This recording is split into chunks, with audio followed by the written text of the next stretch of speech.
shortest 4 years of my life.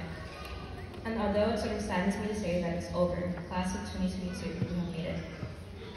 On the first day of school, I thought that high school would take an eternity to finish. But now that I'm here, I feel as though time has gone by fast. Too fast even. We're here graduating despite the lockdown, the pandemic, and most importantly, despite all of the procrastination we have done.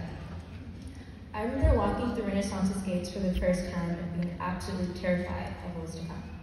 But now, after these 4 years, I couldn't picture it any other way. Here in high school, you create friendships and bonds with the teachers, staff members, and students around you. You meet all kinds of talented and unique individuals. Take a look around you. You have been with most of these people for years. And even though you have been with most of these people for years, high school is over now. You're all grown up.